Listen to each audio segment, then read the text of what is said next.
the events of that day, whatever anyone thinks has happened, are incredible. Yeah, speaking of compelling images, on the 4th of July, Kamala HQ tweets out this screen grab from The Handmaid's Tale, and it's this picture of the Washington Monument made to look like a cross, and it looks like a Nazi rally. This is the future if Trump gets in. Within, 5 months of that, the entire electorate just goes, yeah, but no. For 1900 years, Jesus was a great moral exemplar. What would Jesus do? Do that. For the last 80 years, Hitler has been the great moral exemplar. What did he do? Do the opposite. And it feels like we're kind of post that mythology. And you can be called a Nazi now. You can be called Hitler.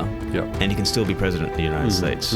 But the point is, this is optimistic. It's bright, it's bold. It says, here we are. And I think that's what Trump tapped into.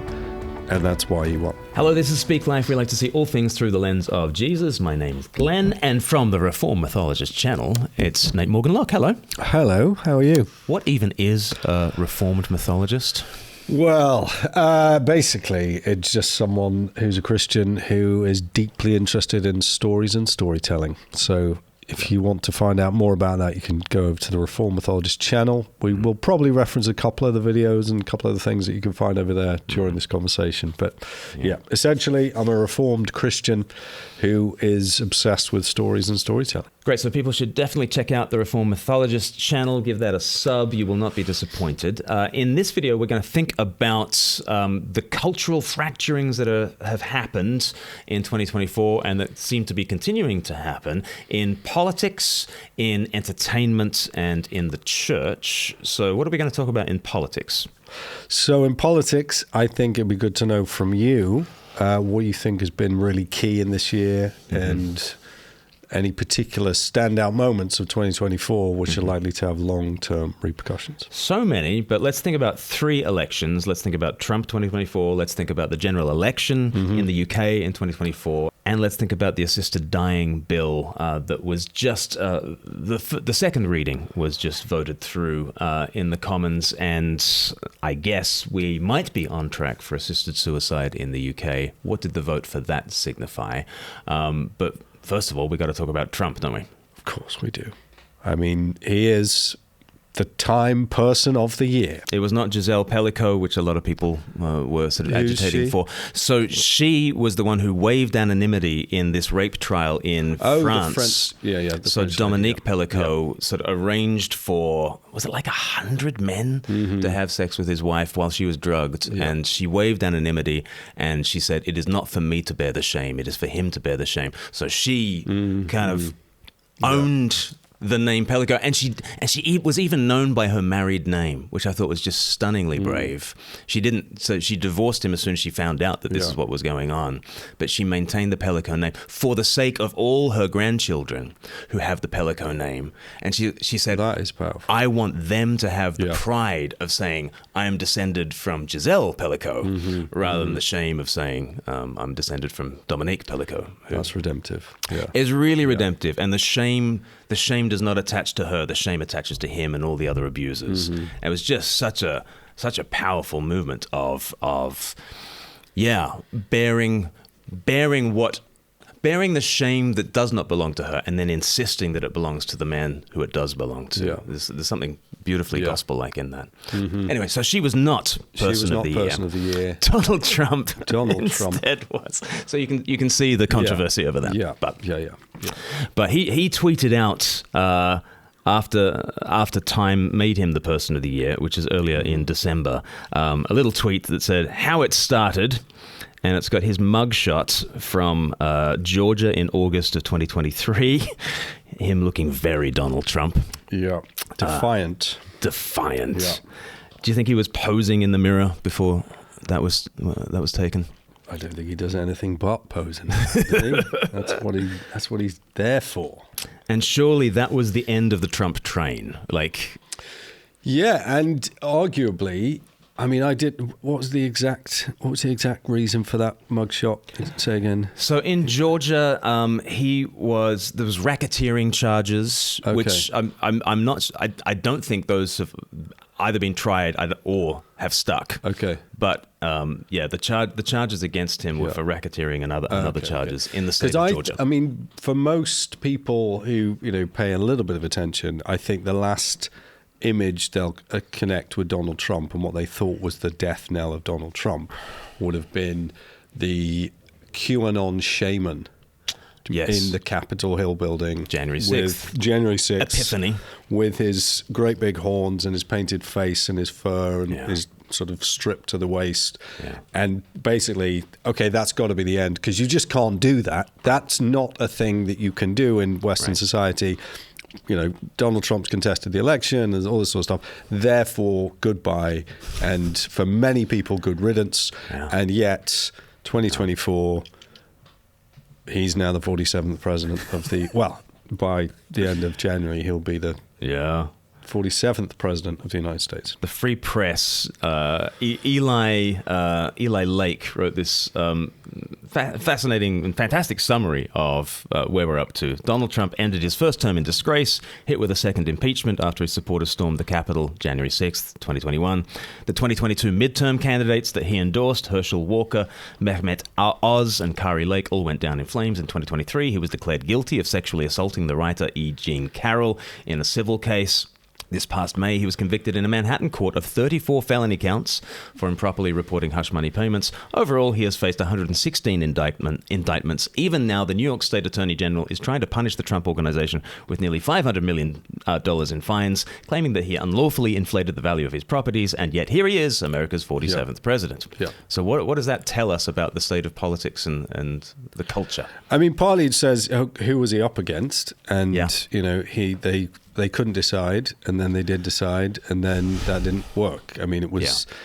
and I think you can actually look at the election campaign, and, I mean, it's a ridiculous thing to think, what would have happened if it had just been a vote before the months of campaigning. But during the campaign, the Trump kind of movement, the MAGA movement, had a number of iconic moments and images which the Democrats didn't have at all. So the three I want to sort of pick out as being kind of defining images, I mean, the first one has got to be him after the assassination attempt in is it Lansing, Pennsylvania, I think, somewhere like that. And just that shot, I mean, it could have been it couldn't have been designed any better with the American flag kind of rippling behind him. Now we're not conspiracy theorists. We're not saying it's a stage, but blood across his cheek, his fist pumped up, and then these agents, none of whom you can see their eyes because they've got their shades on, and it's just a brilliant image. And the events of that day, whatever anyone thinks has happened, are incredible. The fact that wasn't the only thing, and almost was forgotten about within a few weeks of it happening, that as campaign moments go, you've got I mean, talk about a near miss. If the head isn't turned at the particular moment, that's going through the skull. So poor Trump. Tragically, the firefighter died at that. But what a scene. And you say about, news cycles do move on, don't they? Like when Jo Cox was murdered within days of the Brexit vote, she was in fact murdered, and the vote went the other way to what she would have wanted. So it is interesting that sort of news cycles do move on, and it wasn't a done deal. Like the fact that he survived that did not mean, okay, it's a shoo-in now that he's going to win in November. But then, I just think there was something about the icons of MAGA and the strength of the brand that I think couldn't have been dealt with in a first term. So the fact that you finish with the QAnon shaman, there is more mythology, there's more story, there's more amazing pieces of media to come out of this movement, and of course the campaign gave us those. Just for clarity, this is not a MAGA hat that you're wearing. No, it's not. It's just a red baseball cap. It's just it's not faded MAGA. It's not. Neither is it hyper MAGA. I'm not saying just a red hat. It's not a parody of MAGA. It's just a red baseball cap. Yeah, let's just be clear. In fact, he has a little badge on it. I don't know if you can see that. On Besides, that side? this side, yeah. Which is duck came up to the lemonade store. Yeah, the duck song. Yeah. Have you got any grapes? So that's a slightly trollish thing. The whole thing is trollish, really. Maybe it is. So there's the image of go on. So this image of thing, and I think one of the things that the right certainly did in the build up to the election was to understand the power of imagery and the power of symbols. Yeah. And you can actually say, oh, well, of course, that was exactly what the Nazis did. And, the swastika was such a strong icon and, all this sort of stuff. But it's true. People respond to those sort of symbols. Yeah. And the American flag is one of those truly kind of deeply meaningful things. Yeah. Sacred. Yeah. And, you sing to it in the national anthem. Right. And that then becomes the deep thing that is being tapped into. Mm-hmm. And the alternative is managerial, bland. It's not inspiring. It's got no depth. The blob. It's flat. Yeah. Biden is incapacitated, cannot do the job, and just his number two kind of pops up. Very having not won an election to get to that position. Yeah. Anyway. So how is that inspiring? It could be the first black woman president, and all that kind of stuff. So there is that kind of symbology going on, possibly. But I suppose that was where you're thinking, okay, so that kind of voting by identity. I mean, 2008 was when that first black president happens. Yeah. We're in 2024. Mm-hmm. We've had a lot of water under the bridge since. Still haven't had a female president, though. Well, this is true, but just in terms of concern for the individual qualities, as in the what's the word? Unchangeable characteristics, immutable characteristics of the candidate. I think that conversation has been happening for decades now, and it feels as though people aren't interested in that so much. Mm-hmm. Certainly they weren't interested in voting for Kamala Harris. Yeah, and isn't that interesting if we're thinking about a cultural moment that Trump is kind of portrayed very boldly and persistently as Hitler. Here is Orange Hitler. And certainly sort of CNN and MSNBC and those sorts of places were presenting him in those sorts of terms. And even his running mate, J.D. Vance, back in 2016 in a private message kind of just sort of wonders aloud, he might be Hitler, I don't know. But and so there's that kind of hanging around in the air. But none of that seems to stick to Teflon Trump. No. And people are just kind of like, it was a collective shrug of the shoulders, and 52% voted for him. You rightly say, it was a two-horse race, and they were not just voting for Trump. It was very much a vote against Kamala and the Democrats.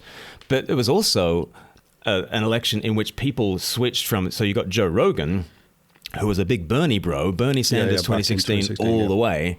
And I think he's quite representative of a lot of people in America who would have voted Bernie Sanders in 2016 and they vote Donald Trump in 2024. Yeah. What explains that? Well, I don't think it's to do with politics, and I don't think it's to do with economic theory. I don't think it's to do with the details. I think it's to do with the mythos that's being presented to you. Yeah. And, early when 2016, it was all this going to be drain the swamp kind of stuff. And this time it's still make America great again. That's still the simplicity of the idea that there was something about the Trump campaign that had adventure, that had a spirit of entrepreneurship. So the fact that Elon Musk is involved and he's a guy who wants to colonize Mars, and the Rocket Man is there with, this kind of art of the deal guy. It's all very positive. Thrusting ambition. Yeah, it is. Yeah. It's like, and so much of the kind of the vision. There was a brilliant little edit. I mean, it was a slightly kind of, again, trollish thing of just oh, we're back, right? That one of those kind of videos, and it's it's a load of like F-16 fighter jets, and it's a load of like eagles flying down to swoop over stuff, and it's people as gladiators. And one of the images you've got there is Caspar David Friedrich's Wanderer Above the Sea of Fog, which is one of my favorite paintings from 1818, and it's this guy standing on top of the mountain looking out into the distance. It's the spirit of adventure. It's the heroic position, and that is what America seems to have got behind, is the idea that we're sick of this kind of looking around to check if everyone's okay, how's everyone feeling.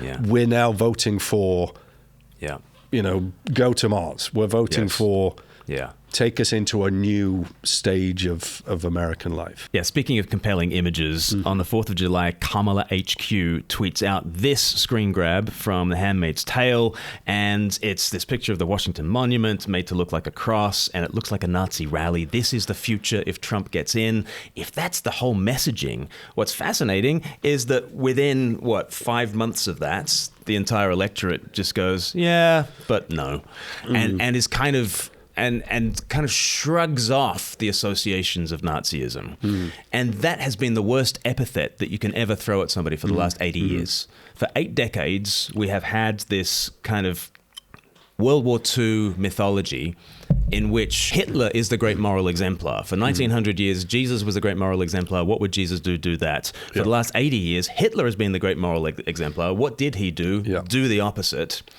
And the worst thing you can be called in an online dispute, and every online dispute will eventually lead to a comparison with the Nazis.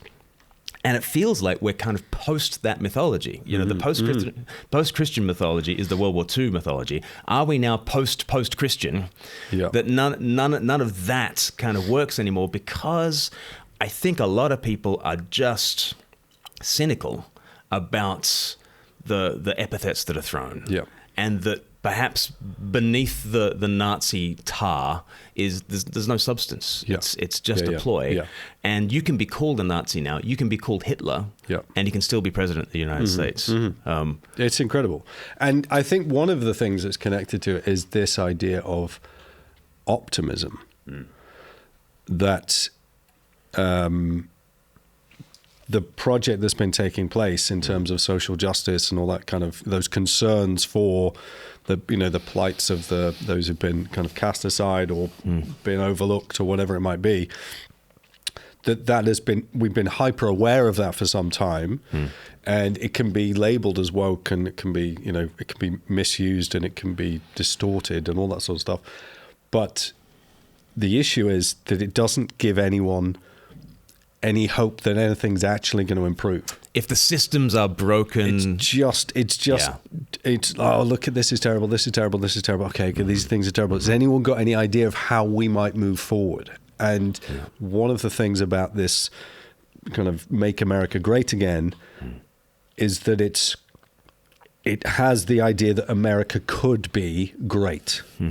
Now, whether you think it was great previously, or is this, the again bit might be. Are we trying to go back to an imagined past, or is there actually something about this country that could be kind of super positive, and Western civilization that could be positive? Now, what direction that actually ends up going? What vision for the future any of these people have actually got is a big question. But the point was, it's got hope and optimism underneath it. And that's what Obama had in 2008. But Biden hasn't had that. Harris hasn't had that. There's been no sense that there's genuinely anything positive and optimistic about their movements. And that's why something like the McDonald's image has had massive cut through. And the McDonald's image, so Trump, gets this image of himself like waving out of the drive-through of a McDonald's. Again, it was in Pennsylvania, which is obviously a massive swing state. And it's just look at the colors. It's like his crisp white shirt, the kind of, cherry red tie. He's got this golden kind of apron into kind of dark blue. And he's obviously got his orange face and his golden hair, right? But the point is, it's really strong. It's high contrast. It's saturated colors, but bold and it says, here is something. And that is what McDonald's is about, right? No one's going to McDonald's for like anything subtle. You're going because you want the hit of the calories and you're happy to pay a small amount for doing it, and it's convenient and it worked for you. Yeah.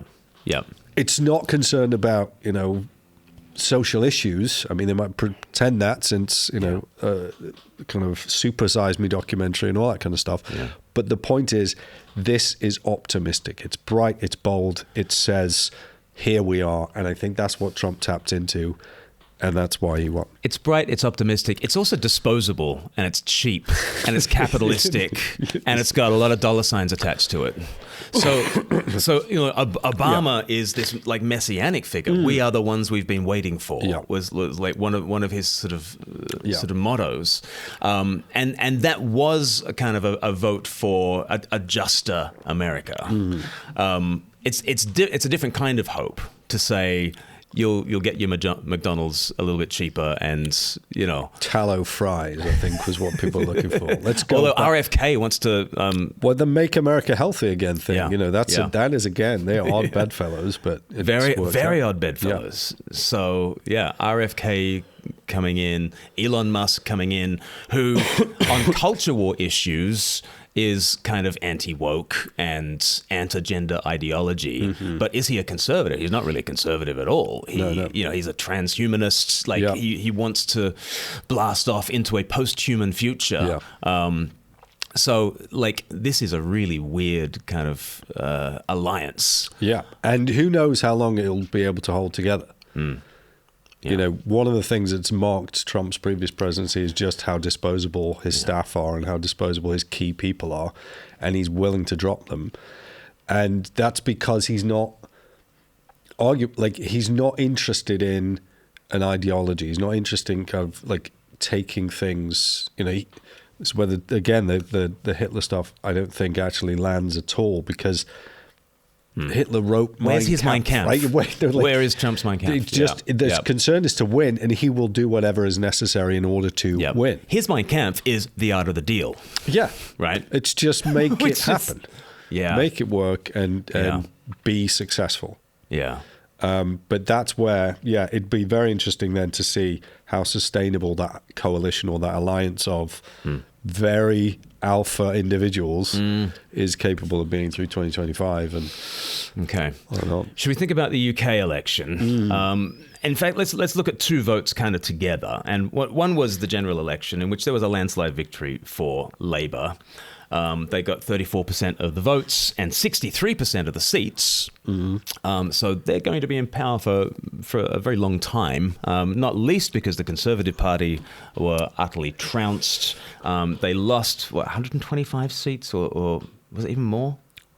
Yeah, and it is interesting just, the way that we go for first past the post in this. 250 seats. They lost 250 seats. Which, but I mean, that was from 2019, right? So that was the Boris Johnson election, Johnson against Corbyn. Yeah. And that was the big one just before the kind of make Brexit happen sort of thing. But a lot of stuff's happened since 2019, right? There's been a few significant events that have taken place, and they delayed and they delayed and they delayed, and then eventually on, July the 4th, the election happened. And the nation voted overwhelmingly reluctantly for Keir Starmer and Labour. It was a vote against the Tories rather than much of an endorsement of Labour, and they've been a record-breakingly unpopular government for the first 6 months. Reform UK, which is Nigel Farage's party, like I say, got 14% of the vote share and only 1% of the seats share, because that's part of the first past the post thing. But they got 4 million votes. Interestingly, Elon Musk is now being named as like a major donor from overseas. And again, a libertarian tech bro, post-humanist. Which goes together with the other vote that I want to draw attention to in the UK in November. Kim Leadbeater from Labour, as a new MP, she came in and she sponsoring a bill for assisted dying, which I think more correctly is assisted suicide, physician-assisted suicide in the UK. And that bill passed, but it revealed some very different fractures in the political landscape, because you would have Nigel Farage from Reform. He is more conservatively minded, and so he voted against assisted suicide. But Richard Tice, who is very prominent within Reform UK, was quite an enthusiastic supporter of assisted suicide because of his libertarian concerns. But then you've got Nigel Farage voting against assisted dying alongside Diane Abbott of Labour, very much a person of the left. And then you have, people like Angela Rayner on Labour's side of things who are voting, with the Nigel Farage, with the Richard Tices of this world. And so what you've got in terms of fracturing is not really left-right, but you've got a quite libertarian individualism going together with some identity politics on the left. So you've got the right-wing individualist and the left-wing individualist who will vote for choice and vote for assisted dying. And then you've got those on the right who are more into, well, we need to conserve as a society and hang together as a culture. And you've got the Diane Abbotts of the world who are old school lefties who are, let's all be in this together. And for the sake of the weak and the marginalized, let's say thou shalt not kill. And so it just goes to show that that left and right is one of the less important divides when it comes to politics. I think Brexit revealed that there's a divide between nationalist and globalist, those who are the somewheres, those who are the anywheres. I think this vote shows that there's the individual concern versus the societal concern. And I think it shows that actually religion has much to say into politics, because those who swore an oath on the Bible in the new intake of MPs overwhelmingly voted against assisted dying. Those who decided not to take an oath on the Bible overwhelmingly voted for assisted suicide. And so you've got all these different. So left and right is much less of a concern. Now, of those three elections, Trump, the UK general election, and this assisted suicide bill, which of those three do you think is the most significant? When history looks back in 2024, do you think? I think undoubtedly the Trump election, I think undoubtedly will be looked back. When you just see all the things, all the kitchen sink that's hurled at Donald Trump, much of it quite rightly, and a collective shrug of the shoulders. I think that's a real signal that we've moved on even from a post-Christian paradigm to a post-Christian paradigm, I think. But in terms of the assisted dying bill, that one being, there've been ones in Canada and there's other countries in the world where it's already happened. That feels like that is a threshold moment where it's very difficult to put that thing back. If it goes through in the spring, and there's some hope that Kim Leadbeater is really overplaying her hand, so that the committee that's going to look into this, she's packed with supporters of her bill. I think increasingly, day by day, we are seeing how what she was arguing for on the floor of the House was for the principle of mercy killing. And that her law itself would not help any of the people she raised. She told 11 very harrowing stories about people who had terrible end-of-life care. And the solution to that terrible end-of-life care was not, let's increase palliative care. The solution to that was for her to argue for the principle of mercy killing. And so, I'm afraid I'm going to use this language. I do think she was speaking out two sides of her mouth in that debate. I do think she was saying, on the one hand, this is a very safe bill. There are all sorts of safeguards around it. It'll have to go to the High Court. It'll have to come back. There'll have to be two people. Both those people who sign off on it have to know she was getting details of her own bill wrong about it, but she was trying to say, so many safeguards, so many safeguards, so many safeguards. And you're like, if you think there are so many safeguards, then none of those 11 people whose stories you told would have been helped by those safeguards. You are not arguing for those safeguards. You are arguing for the principle of mercy killing. And you're right that if in the spring, the lower and the upper house of the UK Commons vote for of the UK Parliament vote for this, we are switching from a paradigm of the sanctity of life and everybody has it 100% to quality of life and everybody's put on a sliding scale. I think that is a massive shift away from the sanctity of life, which actually upholds the equality of all people in this culture. So that would be a big shift if it does happen in the spring. Yeah. But there's still some time to go before it kind of becomes possible for doctors to... I think it's still all to play for and all to pray for, definitely. Okay. Yeah. So we're thinking about politics, and we've thought about some votes in the US and in the UK. But this year, how has entertainment seen these same kind of culture war elements at play? Yeah, well, I mean, in some ways, politics is the entertainment. That's what you're watching. I'm on season 5 of Donald Trump or whatever. Wow. But no, I think in terms of entertainment, what have been the key things within 2024? I mean, Taylor Swift done quite a bit this year. She's been a busy lady. The Eras tour, I think, is the most profitable tour of all time. Yeah, it's not quite the most well attended. Okay. I mean, but it's probably second on that list or something. But just in terms of that kind of phenomenon, the year started with Oppenheimer kind of winning at the Oscars, so Best Picture amongst others. So that was quite significant. Oasis reunited. Maybe there is hope for the future if Liam and Noel can get on with each other well enough to do a tour. They're such optimists, aren't they? Yeah. Sunny dispositions. That's it, cheery. But I think what's been interesting for me, particularly in the Reformed Mythologist stuff that we've done, has been looking at the world of video games, and that's not something I'm particularly knowledgeable about, but a lot of people said, look, you really got to look at this because this is a really fascinating example of a shift within this kind of culture war thing. So 3 video games, 2 of which seem to be very similar, and then one which is a bit of an outlier. So there's a game called Helldivers 2. Not played it, but apparently it's very similar to the setup for Starship Troopers. Okay. Yeah. So you've got this kind of galactic kind of military might that's going to go and take out the evil giant bugs. Okay, big insects. Lots of shooting and stuff.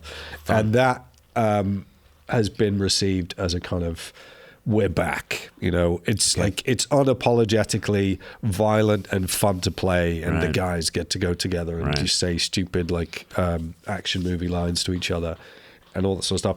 And that game was very similar to a game called Space Marine 2, which I believe is built on the Warhammer universe. Okay. So 40K is a kind of particular kind of storyline in Warhammer, which is those little painted figures. But there's a video game. And this one, again, is just a bunch of Space Marines unapologetically getting their big guns and taking out the bad guys. And those were both kind of received with great appreciation from large sections of the gaming community who feel as though we've been scolded for too long. Yes. And then the game that actually I actually made a video on, and we put it on the Reformed Mythologist, was one, again, I'd not heard of it, not played it, but called Dragon Age: The Veil Guard. Okay. So this was, I think, the 3rd in a series of games, and is a kind of deep fantasy, so you can play as a kind of all sorts of mythical creatures and stuff, but you're on a little quest, and it's all kind of borrowing heavily from Dungeons and Dragons and Tolkien and whatever. And in this game, there is a character, female character, who comes out as non-binary in a cutscene early in the game. Okay. Later in the game, another character in a cutscene misgenders this character, saying she when she's supposed to apparently say they. They. Okay. And rather than the game just kind of go, oh, well, that happened, and, whatever, that character who did the misgendering, then, I've done it. So she stands up, she walks over to an area in the room with a bit of space, and she pulls a barv. A barv? A barv. So this is 10 push-ups. Okay. All right. So she does 10 push-ups because it wouldn't be right for her just to say sorry because that's too easy. Right. And it wouldn't be right for her to really try and say sorry because then she'd be stealing the spotlight and centering herself when she wasn't the offended party. Right. So what she did was she went and did a small bit of Does she do physical female press-ups or male press-ups? Well, there is some debate about the quality of her form on these press-ups. Right. So people have questioned that and whether she actually does 10. But the issue is that in order to kind of be put right, you then perform an act of penance. And if you're really going down that whole identity kind of, concern for the marginalized and overlooked, needing to be able to do 10 push-ups, right, bit ableist. That is pretty ableist. Like not most people, if you walk down the street and say to them, "Can you do 10 push-ups now?" They could not do it. And again, female push-ups tend to be with the knees down on the floor. Well, these aren't with the knees on the ground. But the point was that you've just basically non-binary push-ups. This is just one way of doing it. So this little clip from this game was then, just went viral as everyone kind of mocked it and just said, "Oh, it's a terrible little." But it's been interesting to see that the weight, as it were, of the movement has been towards a kind of based, we're back, you're allowed to play fun games and just enjoy them without being lectured. And that whole kind of dynamic seems to have now shifted in some way, which you could say this is the video game manifestation of what is happening in the realm of politics, which is very much like the woke so-called. And I think we are now at the stage where we don't have to put an asterisk next to woke every time we say it, because I have always sort of said, I've always resisted saying woke because there's a venerable tradition to it on the left, especially in black communities, and this is about racial oppression back in circa 2010, and the negative now use of the word woke as a pejorative, that can be offensive to certain parts of the black community and all that kind of stuff. But I think now the word woke has now been so identified with identity politics. That's the last time I'll put an asterisk next to it. But I think the woke so-called and the anti-woke who are kind of against it, I often speak about the mask wearing and the mask tearing. And when the woke so-called overplay their hands in terms of, I just want to look out for marginalized communities, when actually so much of that is just about virtue signaling. I'm not saying it's necessarily about virtue signaling. mask wearing as in being virtue signaling rather than like a mask for a COVID thing. No, forget COVID. We're forgetting COVID. Okay. But that's weird. As soon as I hear the word mask, I'm like, this is like, we all shrink back. Yeah, but the mask in terms of a mask of virtue. Okay. Right. Okay. And so that is not to say that every time you want to spotlight racial injustice or gender imbalances, that means it's woke nonsense. But it is to say that hand has been overplayed so consistently that there is the danger on the left is of mask wearing. Right. I think the danger on the right is of mask tearing. Okay. So that every time anyone, like if we put a trigger warning on a video, right, you can count down the seconds before someone in the comments will just say woke nonsense. Utter woke nonsense. Woke tosh. Yeah. Right. Yeah. Because trigger warnings have been attached to not just descriptions of sexual violence, they've been attached to ideas that make me uncomfortable politically. In that sense, trigger and that's a real shame, because trigger warning then becomes totally devalued and it's a mask. And so what happens every time you use trigger warning, even in its intended sense, it gets torn down by the mask tearers, right? And so is there something to that with the computer game example? Because there is a sense of, we're so back, right. Let's just dive into hell and shoot the alien bugs, insects and cockroaches for the flames.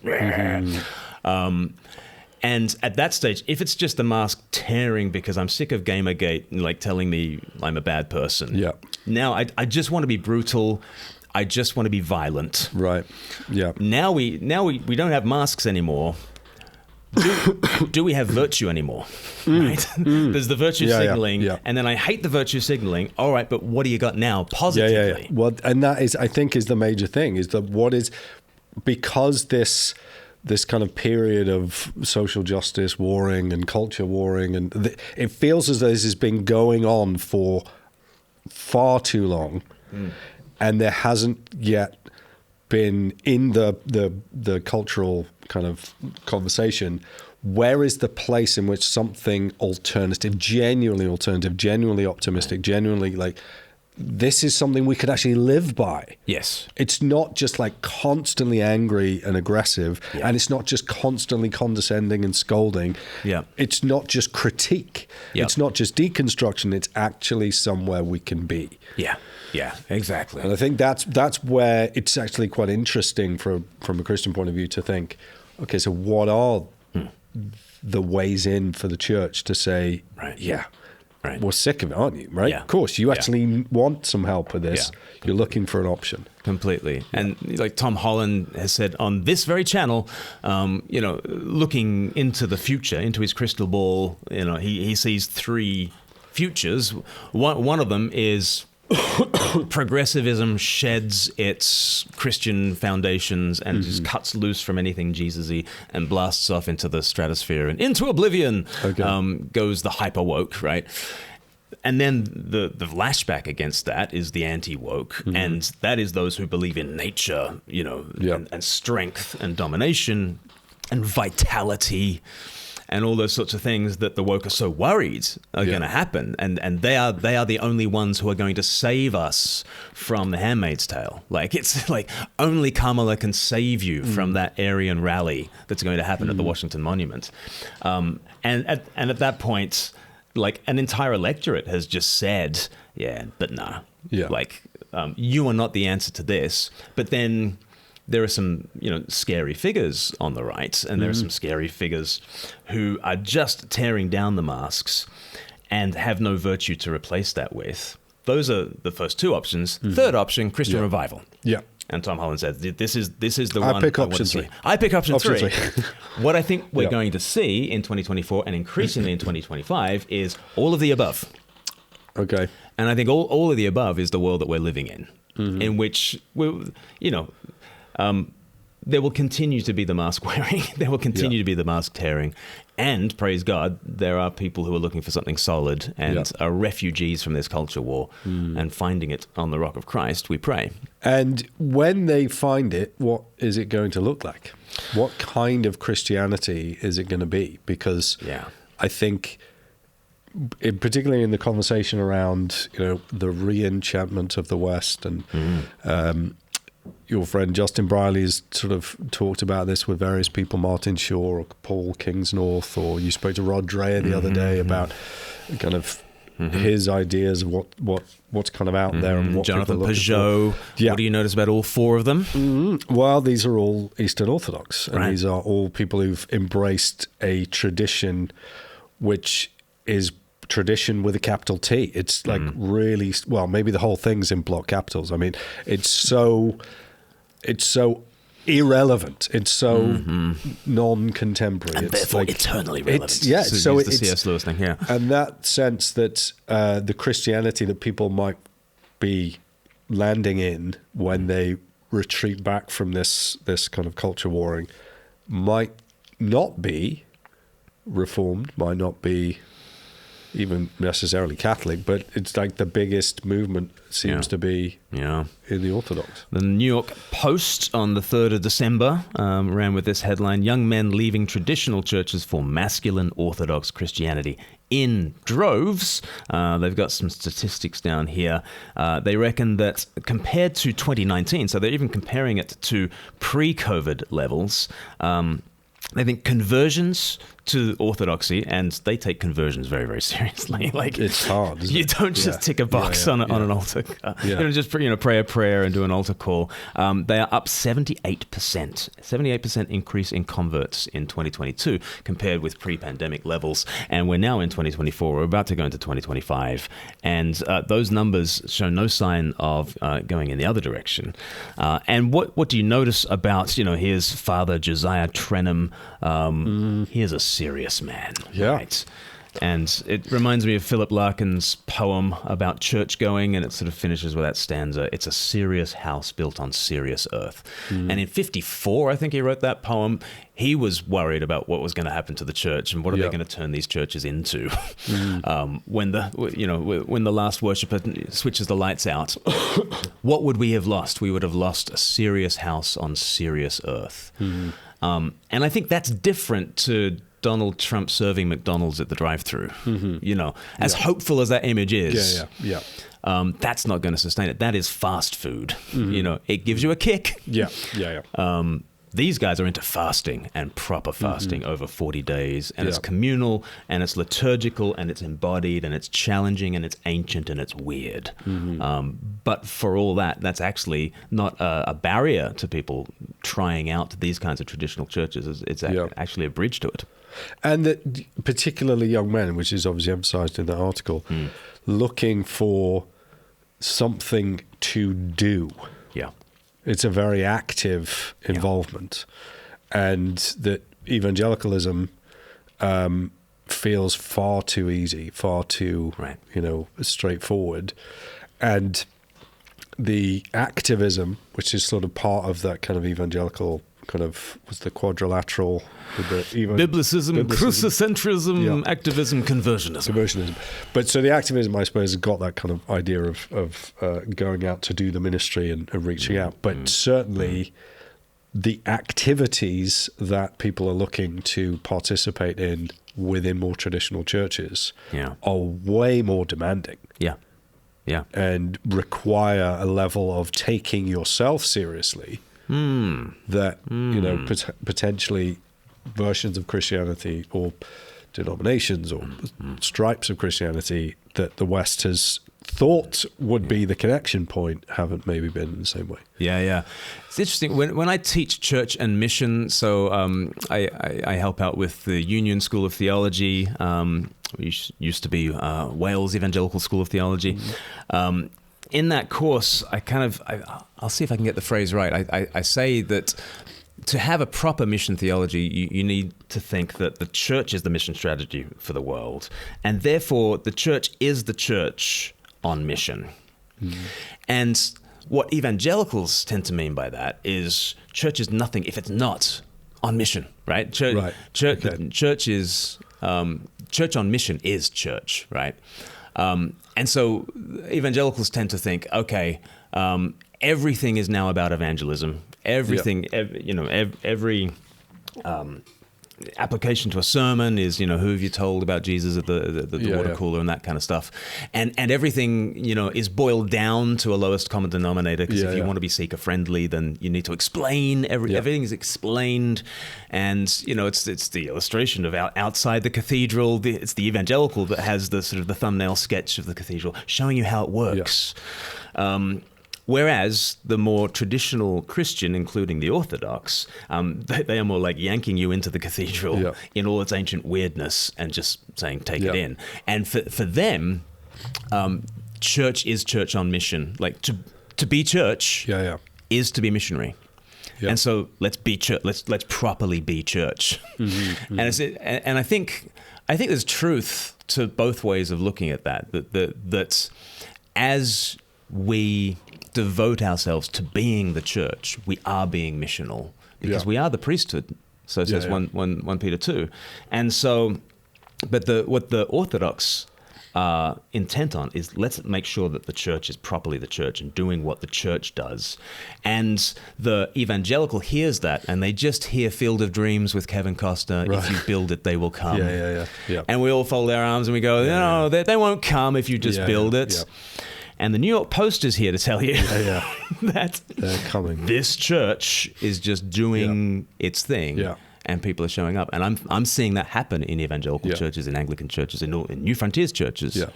But does that mean that the next few years, maybe not 2025, but certainly the next few years after that the conversations we're going to be having are not going to be necessarily, hey, it's a cultural conversation. How do you do cultural apologetics? How are you engaging with what's happening on X, Y, or Z?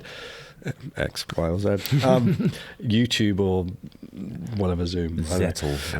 But the conversation is actually going to become a theological conversation. It's going to be an ecclesiological conversation. Okay, what do the scriptures actually teach about who God is, about what he's done, about the nature of Christ, about the nature of the church, about all that sort of stuff.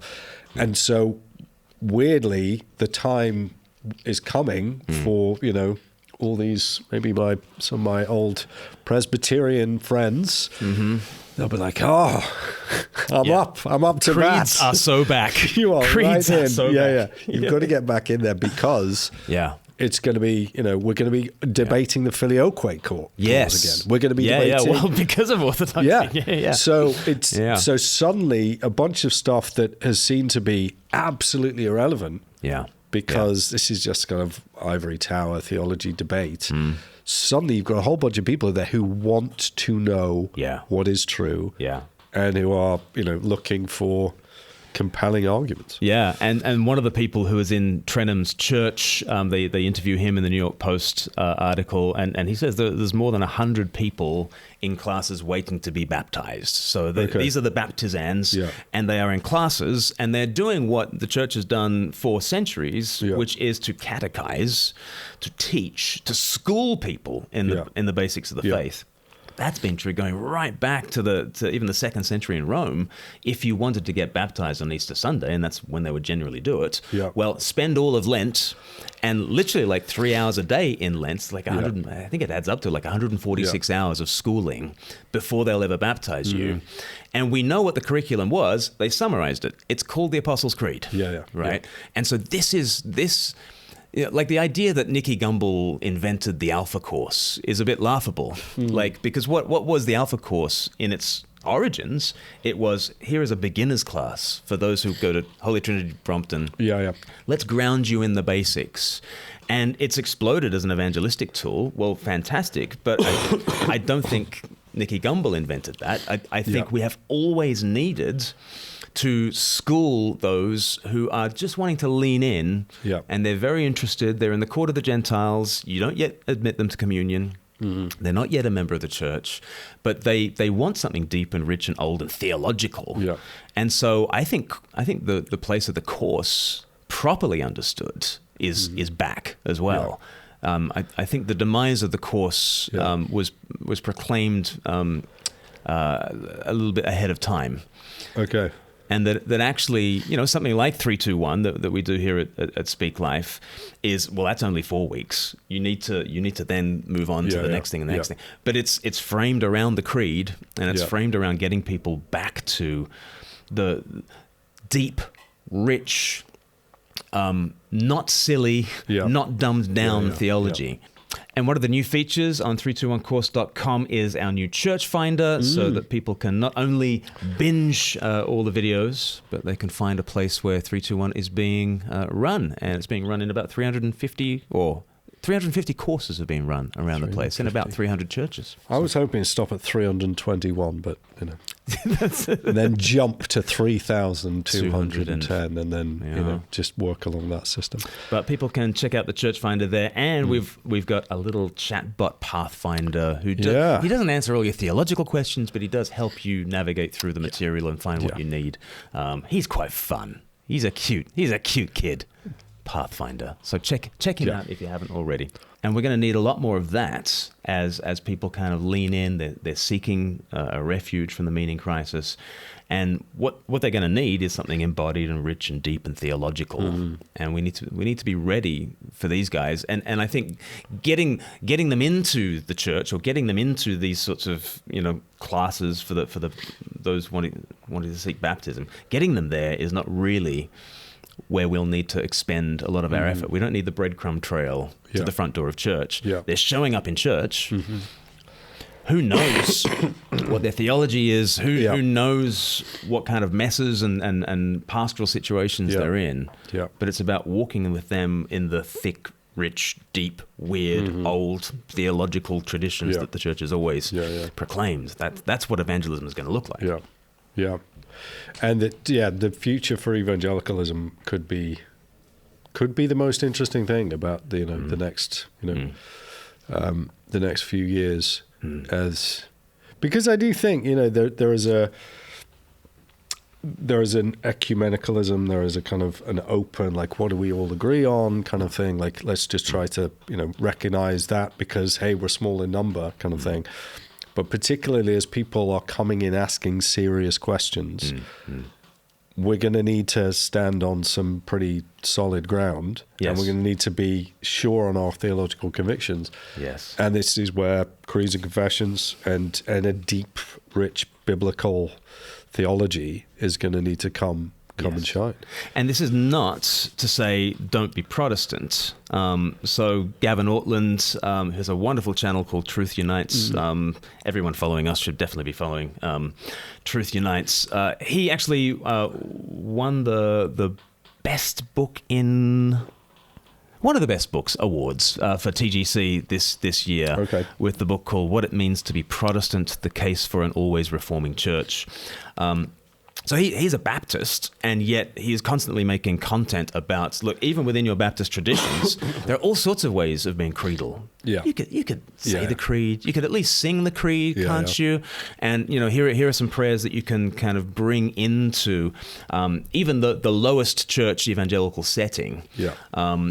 And I'm constantly, talking to other Anglicans who are very Baptistic in the way they think about worship and much more low church. And I think a lot of evangelicals have a default allergy to liturgy and a default allergy to sacraments, thinking that this is a missional move. Yeah. Whereas, like, getting rid of a weekly communion is not a missional move, actually. Yeah. When people come to our church, they see a church that is very ancient. Well, in its design, it's 150 odd years old. They're expecting something that's a little bit churchy. Yeah. And trying to strip back the churchy, even if you think you're doing it for missional reasons, that's the last thing you should do if you're missional. Yeah. And actually, Gavin Ortland's got some great stuff about how, as churches, no matter where you fit in, Orthodoxy, Protestantism, there are all sorts of ways that we can be crunchy, that we can be sacramental, that we can be liturgical, that we can be deep, that we can have a connection with the past. And we really need to press into that. Yeah. And that if many of the people in the congregation have come through a theology-light version of Christianity, well, let's catechize them too, right? Let's actually use this as an opportunity to deepen everyone's faith. Right. Yeah. Because, the time is, people want serious answers to serious questions. In a serious house built on serious earth. So people should all do 3-2-1, basically. They should just go to 321course.com and check out God's threeness. So we talk about Trinity, and the world's two-ness. We talk about the two Adams, Adam and Christ, and then we talk about our oneness, being one with Jesus.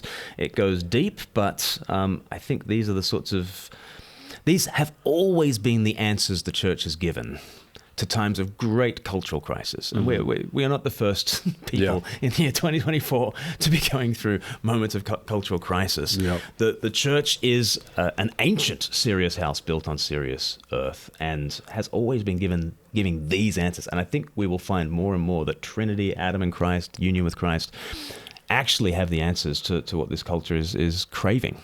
Amen. Amen. Well, happy Christmas, Nate Morgan Locke. Happy Christmas, Glen Scrivener. Yeah, and to you guys, I hope you have a really great 12 days of Christmas. Remember, it's not over until 12th night, 5th of January. Yes. Well, we're very glad you're here. And as Glen said, we'll catch you on the next one. See you then. Bye.